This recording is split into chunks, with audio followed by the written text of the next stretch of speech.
सभी श्रोताओं को हाथ जोड़ के नमस्कार और राम राम। आज शिव पुराण का मैं 7वां अध्याय आपको सुना रही हूँ। सूत जी बोले, शौनक, शिव पुराण सुनने का व्रत लेने वाले पुरुषों के लिए जो नियम है उन्हें भक्ति पूर्वक सुनो। शिव पुराण के पुण्यमयी कथा नियम पूर्वक सुनने से बिना किसी विघ्न बाधा से उत्तम फल की प्राप्ति होती है।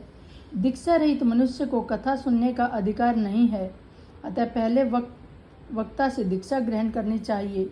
नियम पूर्वक तथा कथा सुनने वाले मनुष्य को ब्रह्मचार्य की अच्छी तरह से पालन करना चाहिए। उसे भूमि पर सोना चाहिए, पत्तल में खाना खाना चाहिए तथा कथा समाप्त होने पर ही अन्न ग्रहण करना चाहिए। अन्न मतलब समर्थ मनुष्य को शुद्ध भाव से शिव पुराण की कथा की समाप्ति तक उपवास रखना चाहिए और एक ही बार भोजन करना चाहिए।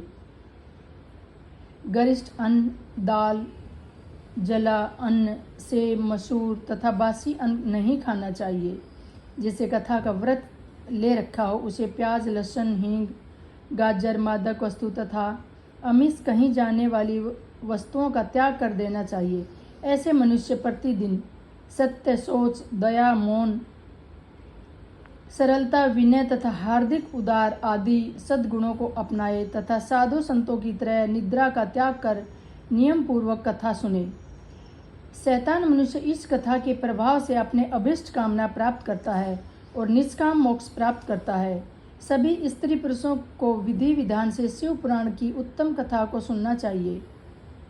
महर्षि शिव पुराण की समाप्ति पर श्रोताओं को भक्ति पूर्वक भगवान शिव की पूजा की तरह पुराण पुस्तक की पूजा भी करनी चाहिए तथा इसके पश्चात विधि पूर्वक वक्ता का भी पूजन करना चाहिए। पुस्तक को रखने के लिए नया और सुंदर बस्ता चाहिए।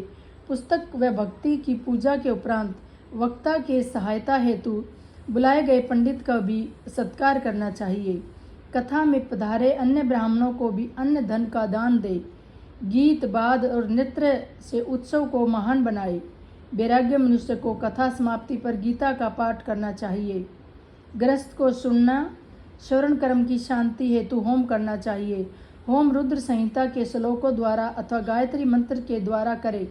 यदि हवन करने में असमर्थ हो तो भक्ति पर्वत शिव सहस्त्र नाम का पाठ करे।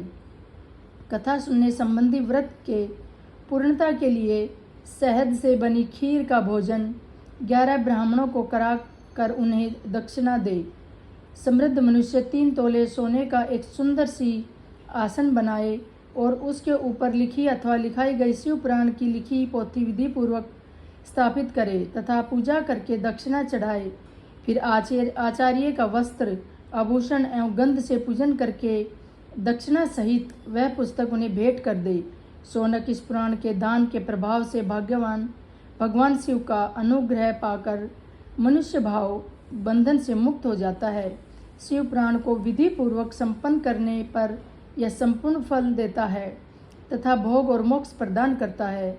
मुने, शिव पुराण का सारा महात्म्य जो संपूर्ण फल देने वाला है मैंने तुम्हें सुना दिया। अब आप और क्या सुनना चाहते हो? श्रीमान शिव पुराण भी सभी पुराणों के माथे का तिलक है। जो मनुष्य सदा भगवान शिव का ध्यान करते हैं, जिनकी वाणी शिव के गुणों की स्तुति करती है और जिनके दोनों की उनकी कथा सुनते हैं, उनका जीवन सफल हो जाता है। यह संसार सागर से पार हो जाते हैं। ऐसे लोग इस लोक और परलोक में सदा सुखी रहते हैं। भगवान शिव के सच्चिदानंद में स्वरूप का स्पर्श पाकर ही समस्त प्रकार के कष्टों का निवारण हो जाता है। उनकी महिमा जगत के बाहर और भीतर दोनों जगह विद्यमान है।